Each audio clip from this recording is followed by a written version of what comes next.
A very good morning, students. Welcome back to online session on programming for problem solving course. In our previous sessions, we discussed many of the designing tools. Given a problem statement, how we can do the planning. To do that planning, different tools we discussed.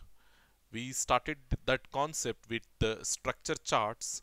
Then we discussed algorithms.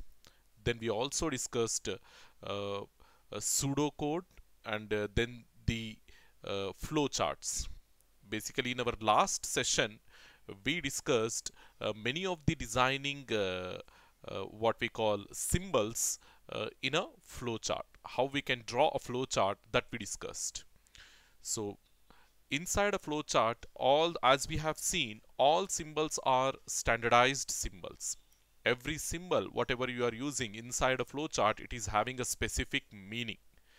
And accordingly, for our examples, we have drawn the flow charts as well.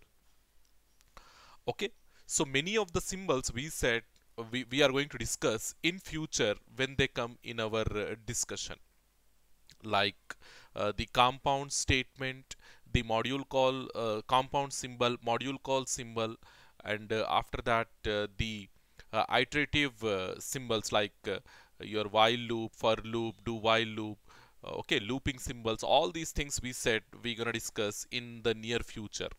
Okay, when we encounter in our discussion or when we go further and we see those concepts in our discussion, there we are going to discuss all those symbols, flowchart symbols, and accordingly we'll see the concept as well. Okay, so why we skipped those concepts over there means it is too early to discuss all those concepts. Okay, if I give that explanation here itself without giving, without starting the programming code and stuff, you people will get confused. Okay, so that is the reason we hold we halted the discussion and we hold those concepts until and unless we start the coding part. Once we start the coding part, once you see how the C programs will work, how the coding will work, at that point of time you will understand the importance of those symbols or importance of those programming constructs in our programming. Okay, so okay, with that discussion, the designing of flow charts for our algorithms or for our example problem statements. So in today's session we are going to start the actual C concept, that is nothing but the C programming or the C language, we can say. Okay, the discussion on C programming or the discussion of C language. So learning a new language, okay, whether it is programming or natural, you keep that thing aside. So learning a language, what things are necessary? In your point of view, what do you think? How we can start learning a language? Okay, so generally we said when we are saying a language, how it is helpful in order to have a communication, isn't it? In order to express our feelings to others or in order to have a communication with others, we are using a language. So in general, when two human beings will communicate, they will use a common language. That language should be understandable by both the persons. Okay, then only we can use that type of that language to have a communication. So if any of the, whatever language one person is using, if other person is not understanding that language, means whatever message the first person is conveying or whatever feelings the first person is expressing, they will not reach the second person, because second person will not understand that language, isn't it? There comes, even if you know a particular language and if others they don't know that language, okay, still there will be a communication gap. Still there will be a communication gap. So to avoid that communication gap, what we have to do, there is a necessity, there is a requirement that whatever language you are using, it should be understandable by all the parties, or it should be understandable by the second person in your communication, isn't it? So learning a language, as we have learned so far, many languages we have learned. So like that only we are going to learn this new programming language as well. Okay, so what exactly the necessity, what exactly the requirement for learning a new programming language, for learning a new natural language, the same requirement, the same propaganda we are going to follow in order to learn a new programming language as well. Okay, so as far as the natural language is concerned, what do you think? What you need in order to frame the statements in that natural language, or in order to understand the statements written in that natural language? So the primary necessity, we have to learn the we have to follow the step-by-step procedure for learning or for understanding that language, isn't it? Let us assume a person who don't know English language. Okay, a person, he doesn't know the English language and he wants to learn the English language. Then what steps he has to follow? How he has to proceed in learning that language? What steps he has to follow? Yeah, what do you think? The first step, he has to start from the basic level, very basic level, like he has to learn the alphabet of English, isn't it? He has to learn the alphabet of English. So like A, B, C. First we teach the alphabets, okay, to a newbie. Okay, to a newbie in English, if he, yeah, the English teacher, what he will do, he teaches the alphabet, English alphabet to him. The 26 characters of English alphabet he teaches first, like A, B, C, D up to Z he teaches. Then what we do, we start giving him small words, isn't it? Like apple, A for apple, B for boy. Likewise, we give small words to him.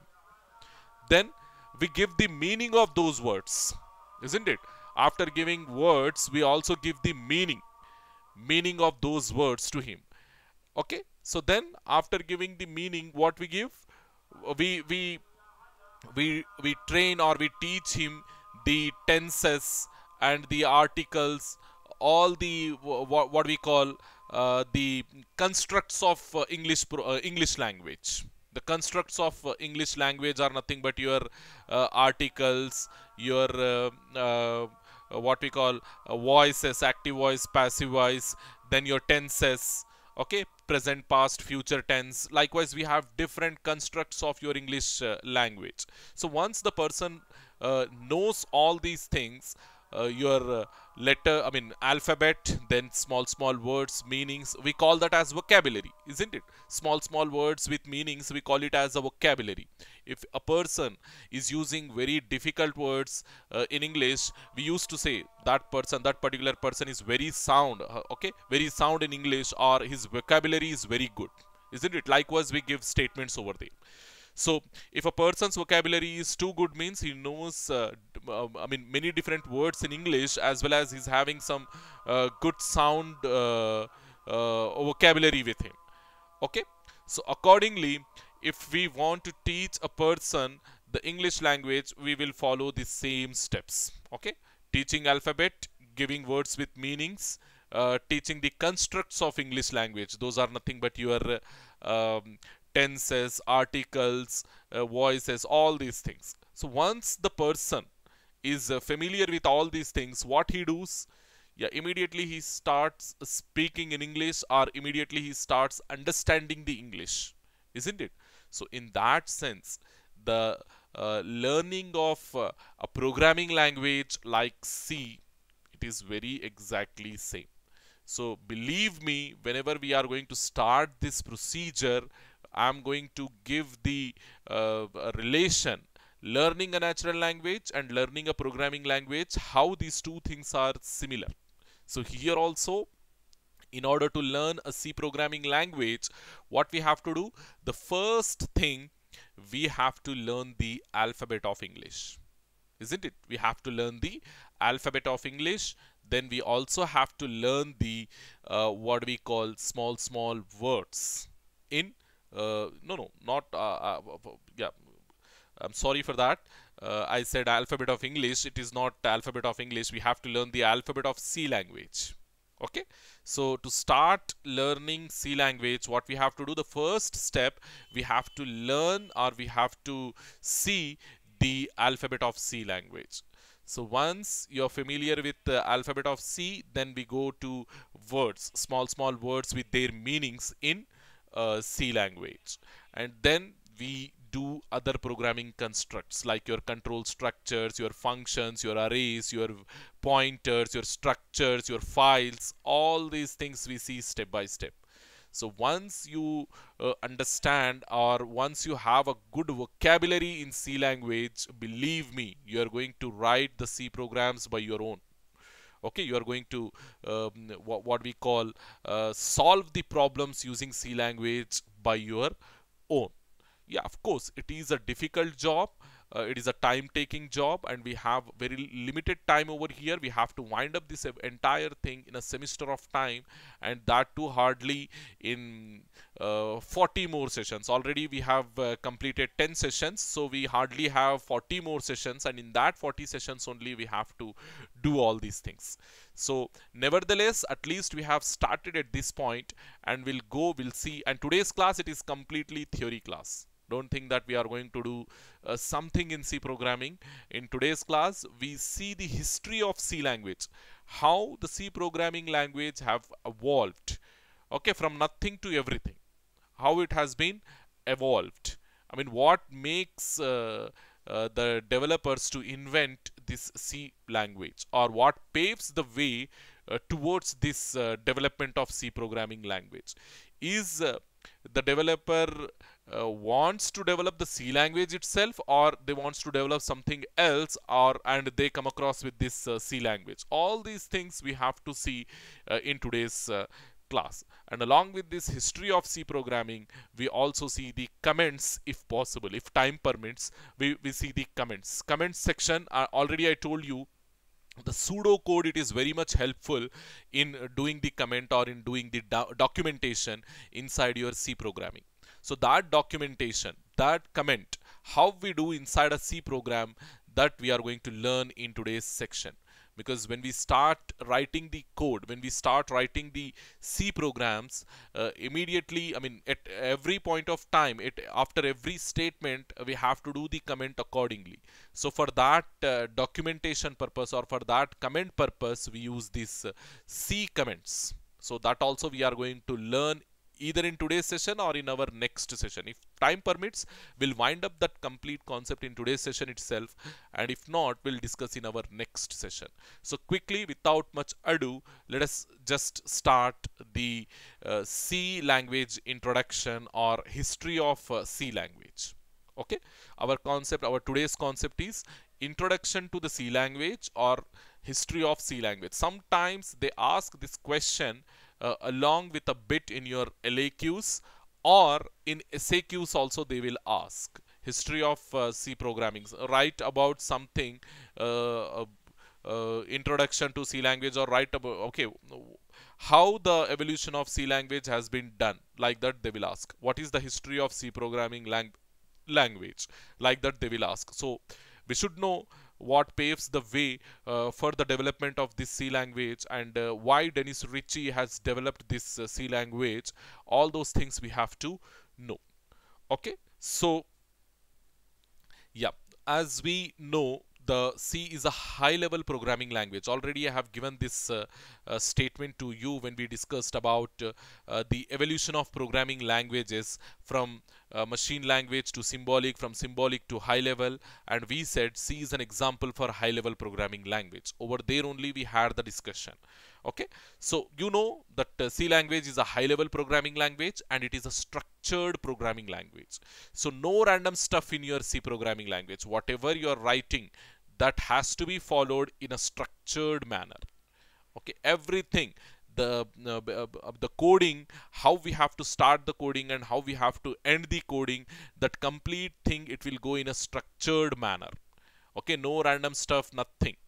Okay, so if the developers allow the programmers to do the stuff randomly, then there will be a confusion in understanding the program, isn't it? So if I have the flexibility of doing the stuff randomly, okay, no structured concept, if I have the flexibility of doing the stuff randomly, then what I will do, I will write the code randomly in my own opinion, and I will make sure that when I open the code for the second time, it should be understandable by me only. Okay, I will not take care of, about others. I will not think of about others.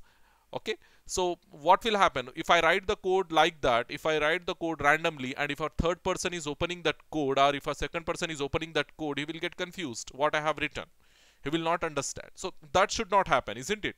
That should not happen. So whatever programming language we are using to write the programs, whenever a person other than us, if he is opening our code and checking our code, he should be understand.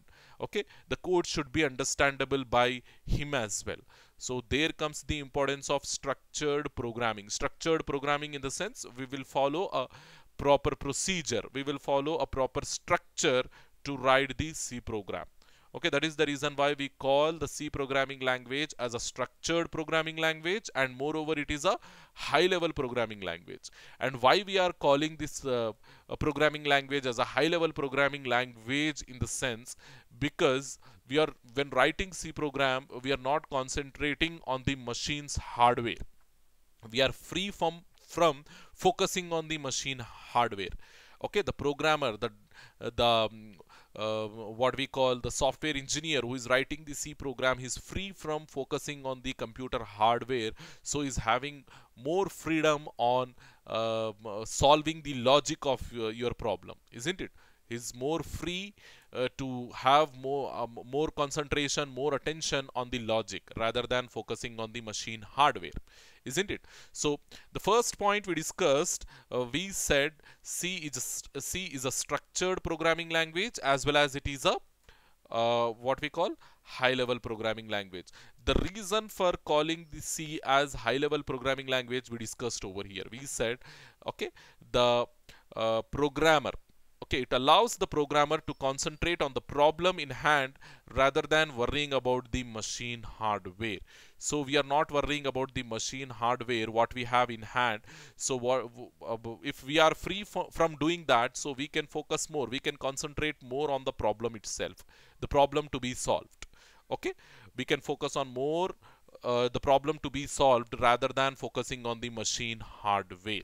So this is one advantage we have with high level programming languages, and our C language, it is one such programming language.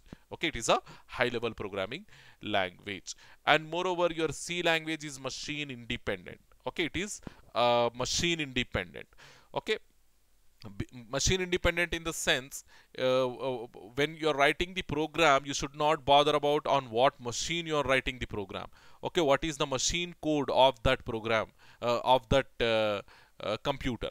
Okay, we should not bother about on that one. So simply how you are writing the C language in one computer, in that same way you can write the C language in some other computer as well. So this is the concept of machine independent or architecture neutral. We can also give this term architecture neutral. So this thing you will understand when you come to Java programming. Okay, so again, it has to support so many things before calling it as an architecture neutral stuff. So for now, you remember C language is a machine independent language. Machine independent in the sense, when you're writing the code, when you're narrating the code, you should not bother about on what computer you're writing that code. Okay, whether you are writing that code on a computer X or whether you are writing a code on a computer Y, we should not bother about that one. We should not bother about the local machine code, local machine language when we are writing the C language program. Okay, so that is the reason why it is gaining more popularity already. Yeah, when they wrote this book, they have used these type of words. It is gaining popularity. Okay, it is how it is very prominent in the market. It is very demanding in the market. Likewise, they have used these words in this narration. But as you can see, in today's computer environment, we hardly use this C language. Okay, we have so many different languages readily available, many high level languages readily available, and the concept wise, the development wise, we have many different tools which are way more than easier than this C programming language. But of course, as I said, the inception, it is very, very important. The core, it is very, very important. So before going to that advanced concepts, we have to have the knowledge of this C programming language. So that is the reason why the university is mentioned this language here, and we are learning this language here. Okay. So C language is a machine independent language, and this is the reason why many software developers use C language whose applications needs to run on many different computers. So just now I said why we are calling the C language as machine independent. The reason is you can code the C program in the same way on all your computers without worrying about the architecture, without worrying about the machine code of that computer. Okay, so C language, it is derived from an ancestor language. We can say prior to the development of C, there were many different programming languages. Okay, Algol is one such. Okay, Algol is one such, and Algol, it is the first structured programming language. Okay, it uses the block structure. So the complete Algol code, whatever you are going to write, you have to write in blocks. Okay, block in the sense pieces of codes. Okay, pieces of code. Every piece of code we call it as a block. So the complete program we divide into some blocks. Inside your Algol, what we do, we use block structures to divide the big program into smaller units. Okay, so your C language, it is derived from Algol. Okay, and Algol is the first block structured programming language. So when was this Algol introduced? In the sense, it was introduced in the year 1960. Okay, in the year 1960s. I mean, it was not a single point where it has been given to the market on so and so date. It is not like that. It is a continuous development. So we are saying during 1960s or in the early 1960s. So the decade gap they have taken over here to express that development, to give that development. So here you can see what they are saying in the early 1960s, when the development has been done of Algol, means in the early 1960s. Okay, in this period of time, the Algol was introduced to the market. The Algol was introduced in the early 1960s, and this make the way to the development of structured programming language, because we said in Algol only they used structured programming concept, following a structure concept. Okay, so structured programming language, the concept of structured programming language, it started from the introduction of this Algol itself. Before this Algol, there was no such concept. You have to remember this one. Before Algol, there was no such concept called structured programming. And already I have given why we call C language as a structured programming language, and what is the meaning of the term structured programming language. Okay, so after this we have, after that introduction, after the Algol introduction, two scientists, their names are very difficult to pronounce. See here, Corrado Baham. Okay, Corrado, here you can see their names. Two computer scientists, Corrado Baham and Joseph Jacopini. Okay, Joseph Jacopini, they published a paper in the year 1960. This was done after the introduction of your Algol language. So this was the first step towards okay, here the computer scientists, they understand the importance of structured programming language, where when the Algol was introduced to the market, there the computer scientists understand the importance of structured programming, and this paper, okay, these two scientists, Corrado Baham and Joseph Jacopini, they have also published a paper in the concept of structured programming. So we can say their paper has given the support to that concept. Okay, whatever concept the Algol programming language introduced to the market, these two scientists, they published a paper in the year 1966, and this paper has given what? This paper has given the support to this structured programming concept, because they published, these two scientists, these two computer scientists, they published the paper in structured programming concept only. And when they published in the year 1966, this was after the development, after the introduction of your Algol programming language. So another computer scientist, after this what has happened means, another computer scientist, this name is also very difficult. Okay, Edgar uh, Dijkstra. Okay, Dijkstra, Edgar Dijkstra wrote a letter to the editors of the communication. Okay, so ACM, this ACM, it is a popularized what we call magazine kind of thing, or a what we call, it is a more prominent term we can use as a, it's like a newspaper, okay, weekly newspaper or weekly magazine kind of stuff. ACM, what they used to do means they will give some advertisements, or they will give some what we call papers or news about the recent inventions. So Edgar Dijkstra, what he has done means he has written a letter to the ACM, okay, to the editor of this ACM. Editor means he used to do the editing of that association of computing machinery. It is an association of computing machinery. They used to publish papers, they used to publish what we call magazines. So in those magazines they have okay, they used to give the advertisement about the recent inventions. So this scientist Edgar Dijkstra, what he has done means he has written a letter to the editor of this ACM. Okay, he has written a letter to this editor of this ACM, Association of Computing Machinery. Okay, and that letter, what it has done, it popularized the concept of structured programming and brought the attention of computer science community, because with that letter only the editor got motivated and he published something related to structured programming stuff in his magazine, in this ACM magazine. And with that what has happened, because he published about this structured programming, many people, many computer scientists read that article, and this structured programming concept got popularity as well as the attention of the computer science community.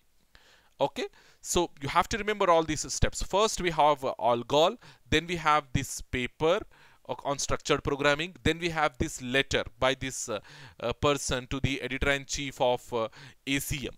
Okay, editor-in-chief of ACM, this scientist has written a letter, and that by motivated that letter, what he has done, he has given some publication or given some article in his magazine, and by reading that magazine, many computer scientists they came to know about this structured programming, and in that way your structured programming got the attention or got the popularity in computer science community.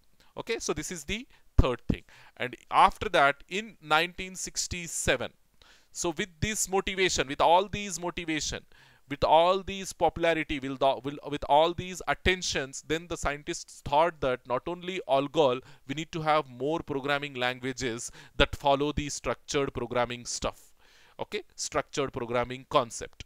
So with that motivation, or with that popularity, in the year 1977, sorry, 67, in 1967, Martin Richards, the scientist name is Martin Richards, what he has done, he developed a language called Basic Combined Programming Language, or in short we call it as BCPL.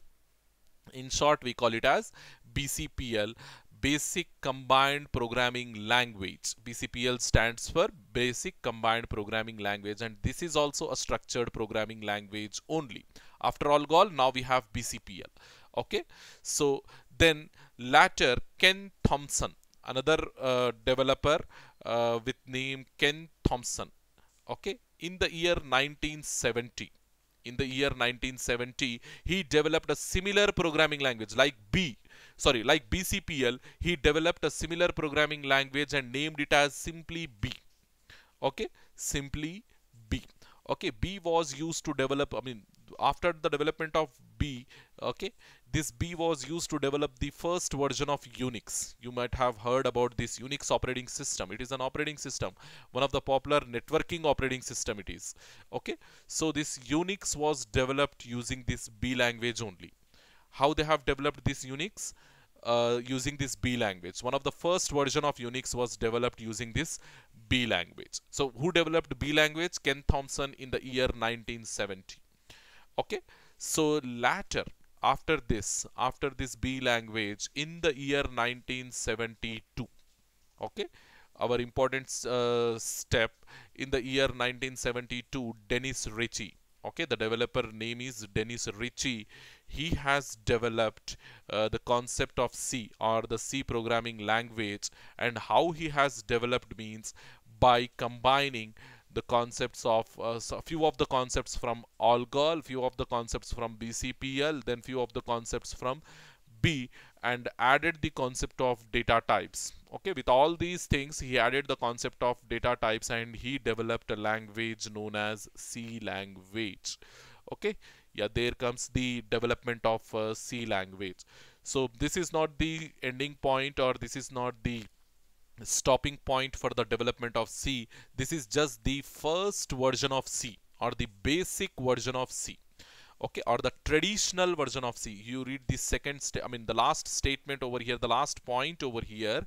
So this version of C is known as the traditional C, as popularized by the book Brain, W. Kringham and Kerningham and Dennis Ritchie.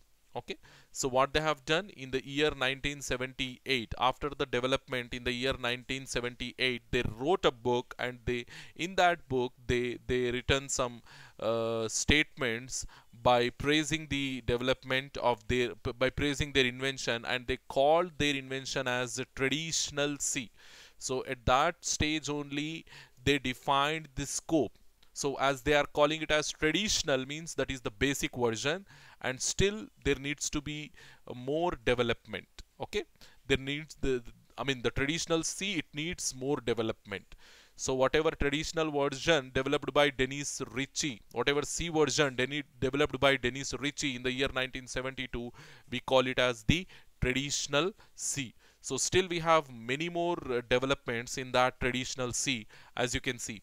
In the year 1983, so what has happened in the year 1983, the American National Standards Institute, the ANSI, American National Standards Institute. So maybe you people know, aware of these things. Whenever we do some invention, whenever we do some what we call some good work, immediately what will happen?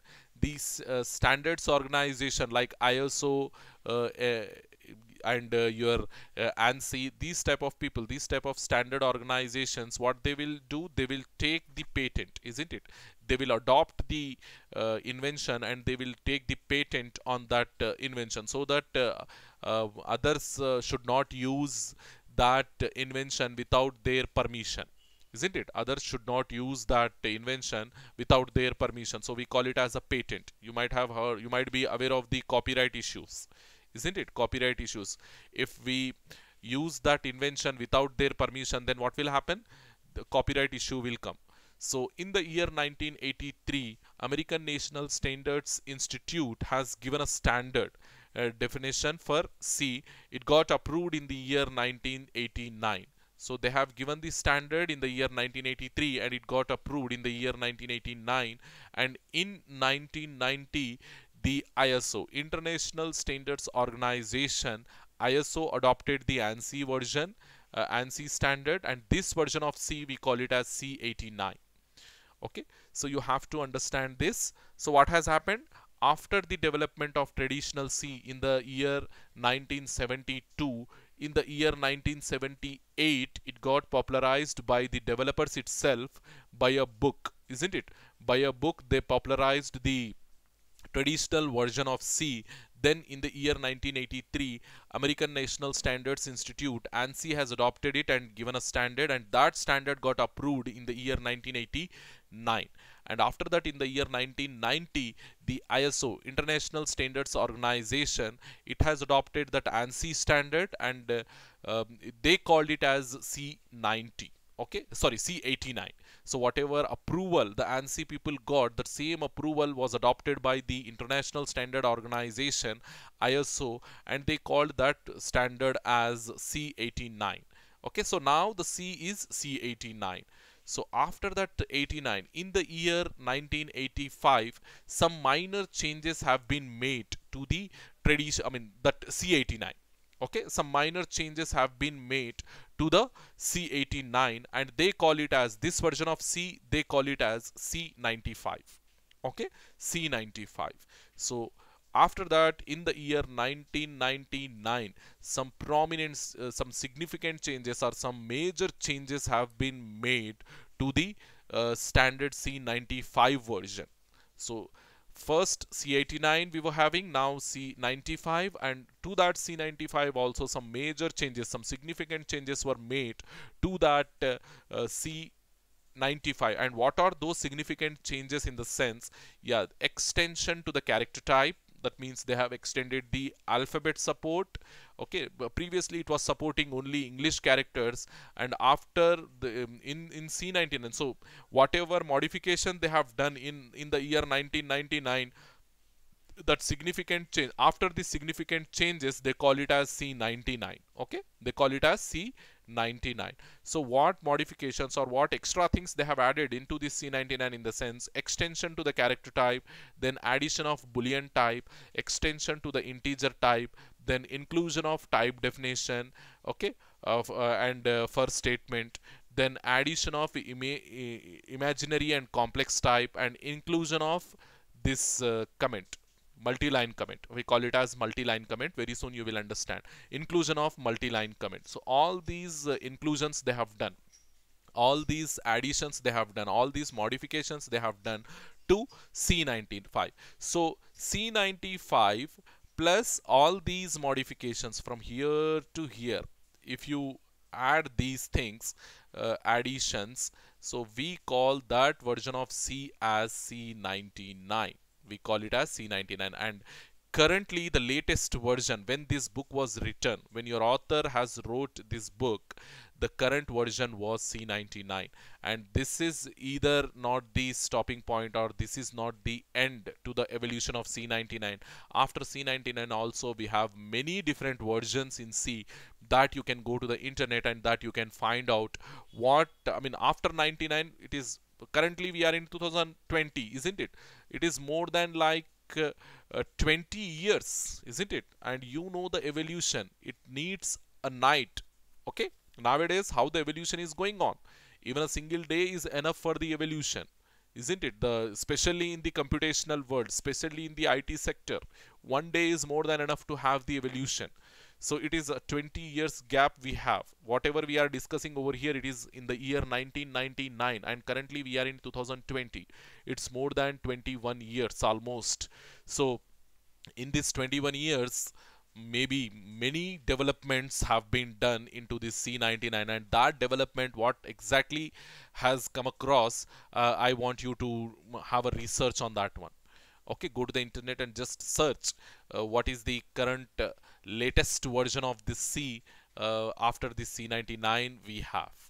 Okay, so this is about the history, or yeah, here you can see the taxonomy of the complete development. See here, we have Algol as we discussed, and Algol in the year 1960s we said, isn't it? In the early 1960s. Then we have BCPL, then we have B, then traditional C, then ANSI C, or after this ANSI ISO standard we have C99. So like that the evolution goes on. So this is something else they have given, how the Pascal and how the Algol has gone to the evolution. That is not in our discussion, so we are not talking about these developments or these evolutions. Our discussion, it has gone in this direction, so we are focusing more on these things only.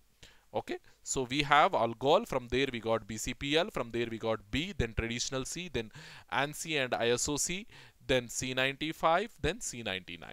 Okay, yeah, in this direction our discussion has gone. Okay, so then as I said, for documentation, let me just quickly check how much time it was. Yeah, it is like 40 minutes, so still we have 10 more minutes or 20 more minutes to discuss. So quickly we discuss these comments. So the evolution, you have to remember how they started the programming language stuff, and why we got this C language into existence. Because the popularity, they thought the structured programming is a good idea to have in programming world.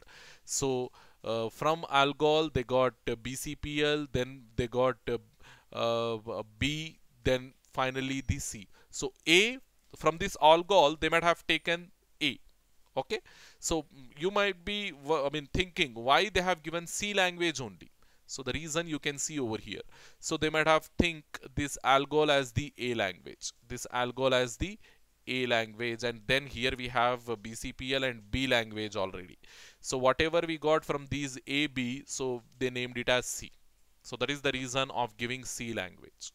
Okay, so yeah, we have to discuss comments in your C language. So comments are helpful in documenting the code. So whenever you are writing the code in your program, immediately to do the documentation. Documentation generally, as I said, it is helpful in understanding the code. The documentation is helpful in understanding the code. So whatever C program you have written, whatever code you have written inside the C program, that code maybe it is not understandable by the persons who don't know C, isn't it?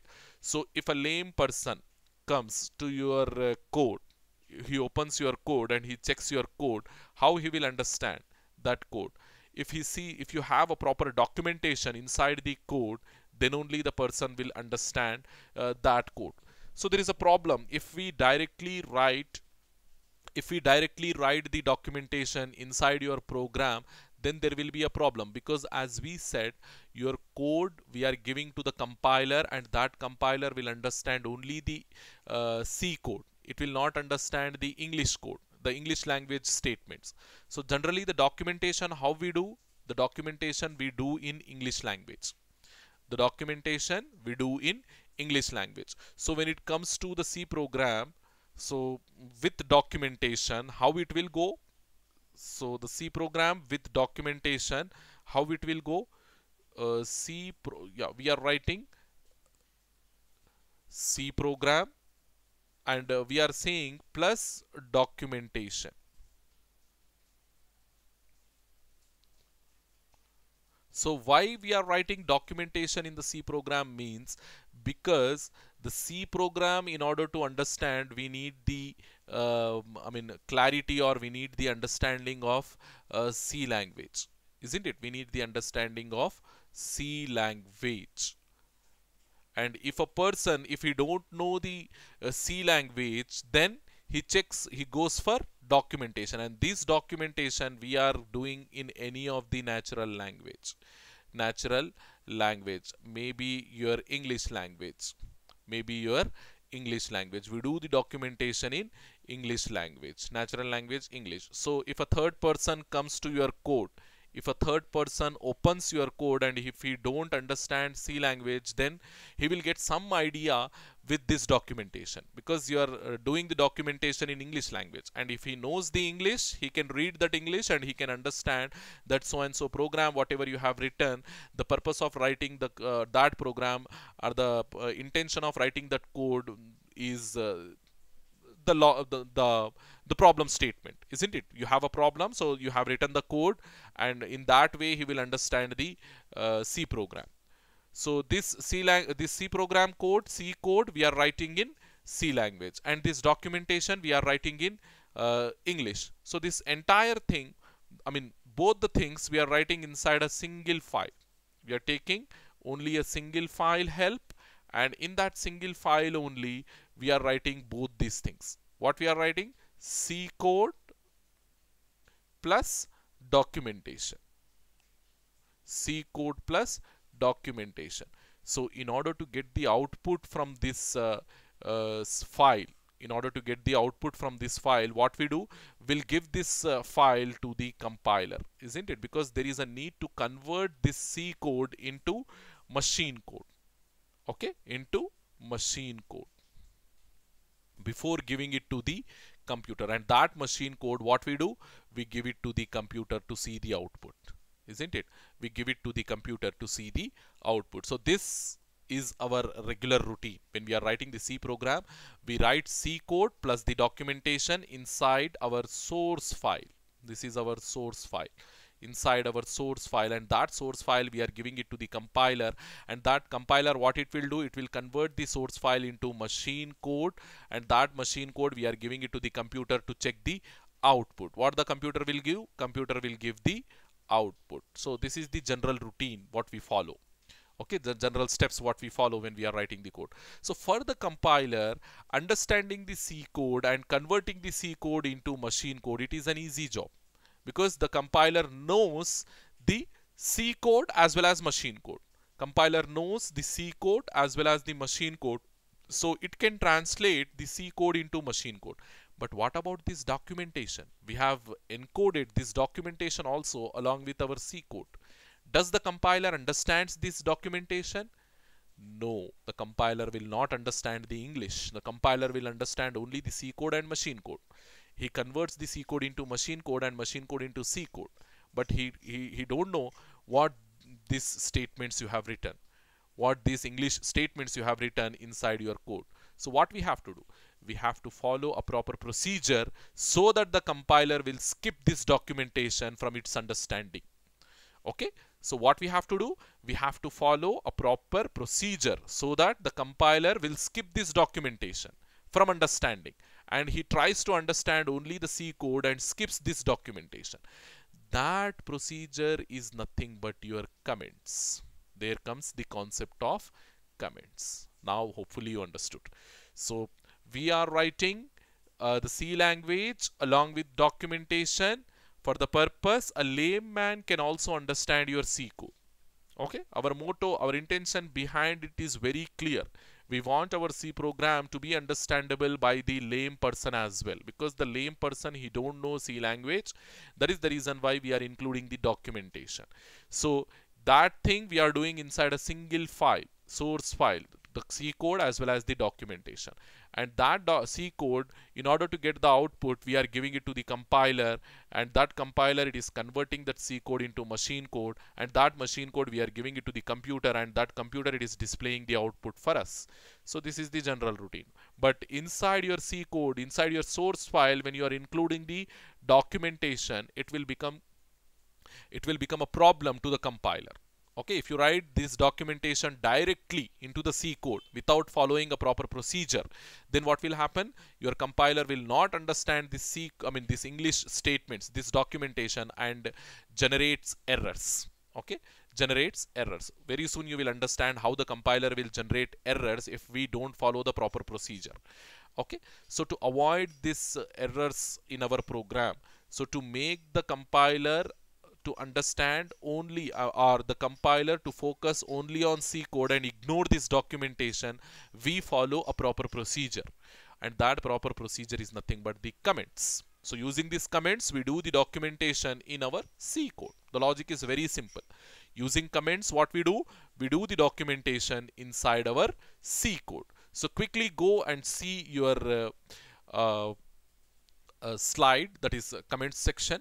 So comments are helpful in documenting the code. Already we understood. Comments improve the readability and understanding of the code. If a lame person will come, he can read that code, and he can read the documentation, and with that documentation he tries to understand the code. Okay, the concept is very simple.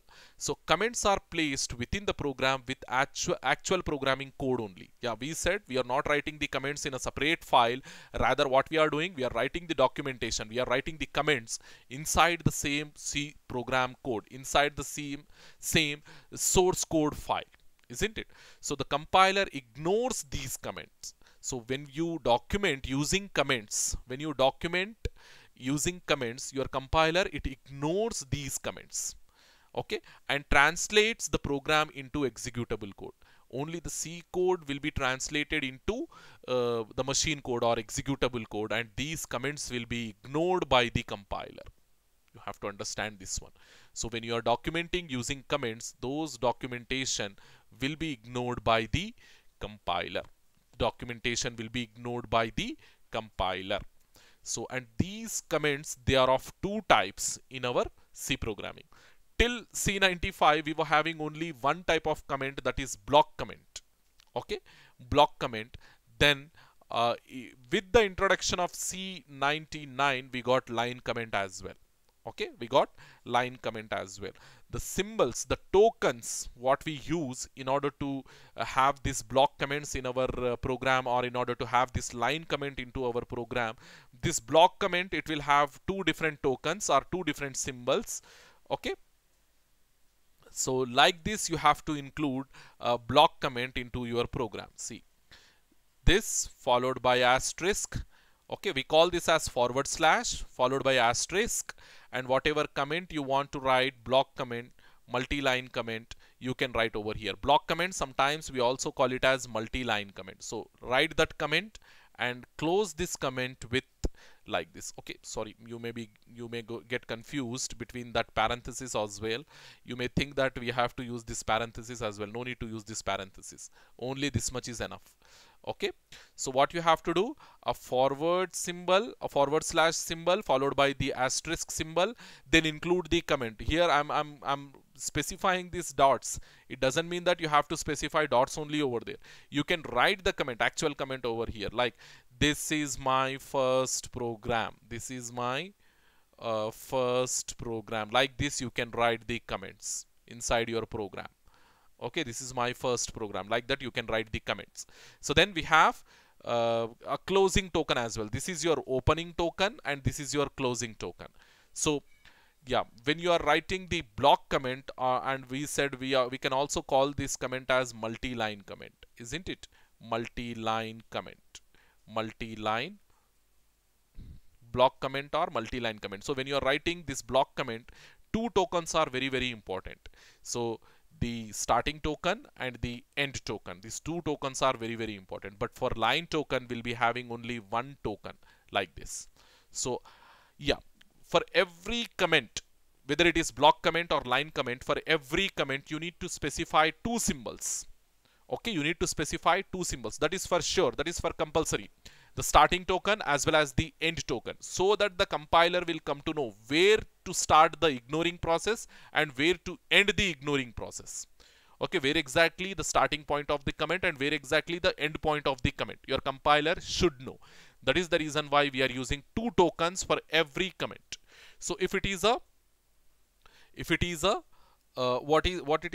a single line comment, or if it is a block comment, if it is a multi-line comment or block comment, we are using this token as the starting symbol. Then we are writing our comment multiple lines.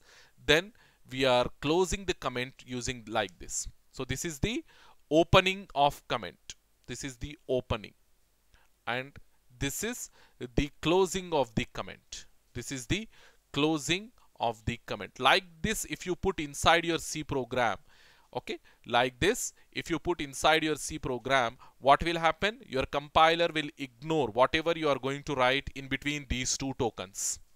Okay, whatever you are going to write in between the opening and the closing tokens, that complete thing will be ignored by the compiler. So this is your block comment or multi-line comment. We call it as block or multi-line comment. Two names to the same thing, multi-line comment. Block means because it is forming like a block. Multi-line means because you are having multiple lines. So block or multi-line comment, we call it as. So then we have the line comment, or in short single line comment. So that how we can represent like this. So single line, why we are calling it as single line means because using these two forward slashes, you can specify only a single line in your comment. Unlike your multiple lines, here you can specify only a single line. So like this you can specify, and there will be no closing token for this single line comment. So after writing this entire comment, to come to the next line, what you will do, you will hit the enter key over here. You will hit the enter key. So that enter key, that hitting the enter key, so we call it as end of line, EOL. End of line symbol is itself the end token, is itself the closing token, closing of single line comment. The opening you have to do like this. Opening you have to use two lines. So when we do practically, you will understand very much clearly. Okay, opening we have to do like this, and closing you have to do like this. So closing, we don't have any specific symbol, just hit the enter key. That enter key itself adds the closing token inside your what we call inside your single line comment. Hopefully you understood. So quickly we go and we see what other stuff we have apart from this block comments and line comment. So block comment, we also call it as multi-line comment, and line comment, it is a single line comment only. So using block comment, you can give multiple lines of documentation, and using single line comment, you can give only one line of documentation at any point of time in your program. So quickly go to the next slide and see block comment already we discussed. It is going to have two tokens or two symbols. For opening, we generally use this symbol. Yeah, over here we have this symbol, and for closing we use this symbol. Okay, between this only we have to write the complete comment. It can span multiple lines. It can span more than one line. You can read over here. This type of comment, it can go more than one line. Okay, then no space is allowed. Yeah, over here when you are framing these tokens, the opening token and the closing token, don't give any space in between. Okay, if you do like this, forward slash, then give some space, then asterisk, it will not be considered as the opening. It will not be considered as the opening. You must and should have to give like this only, without any space in between. Then only it will be considered as the opening of block comment or opening of multi-line comment. And same thing for closing comment. You have to give like this only, without any space. Okay, so the example of block comment here they have given. See, they have written this particular statement. This is a block comment which spans more than one line. So how they have written? Using the opening block comments symbol and closing block comment symbol, like this they have written. And they have written 3 lines of code. Sorry, 3 lines of statement, 3 lines of documentation, we have to say 3 lines of documentation. Then single line comment, you can give only 1 line of comment, like this. See over here what I am doing. This is a particular partial line comment. Okay, like this you can. So like this you can, using 2 forward slashes, and as you can see here we are not having any end of line, I mean any end symbol. For ending the line comment we don't have any end symbol. So simply we are hitting the enter key over here. That enter key, that hitting the enter key or that end of line symbol itself is the end of this single line comment. Okay, where you are terminating the line, there only the end of line comment will end. Okay, so the single line comment uses 2 slashes, 2 forward slashes to identify the start of the comment. Line comment does not require an end of comment token. The end of the line automatically ends this comment. End of the line automatically ends this comment. Only one line of comment is accepted inside a line comment. As I said, multiple lines you can't put inside a line comment. Only a single line you can put inside a line comment. When the comment size is very short, the line comment is preferred. Okay, if the comment, if the documentation size is of only one line, then use the single line comment. And if you want to put multi-line comment, then go for that block comment. Okay, multi-line documentation, then go for block comment. Okay, so this is about something we discussed about comments. I think it is almost 50 plus minutes, so we'll stop our class here itself. Yes, and the other concepts like nesting of comments. So to what extent we can mix this single line and multi-line comments? Can we put a single line comment inside a multi-line comment? Does it going to raise any issues? Or can we put a multi-line comment inside a single line comment? Does it going to raise any issues? Or a multi-line comment inside a multi-line, single line comment inside a single line? To what extent it is possible? To what extent it will not raise any issues inside your computer? All these things that we call, because we are using mixture, a comment, a type of comment into another type of comment, or into the same type of comment. So this particular thing, using a structure or using a control structure or using a particular thing inside the same thing, we call it as nesting, isn't it? We call it as nesting, in the sense using a particular thing inside another thing, or using a particular thing inside same thing, we call it as nesting. So how far the nesting of comments is allowed, how far the nesting of comments will not generate any issues, those things we'll discuss in our next session. Thank you very much, students.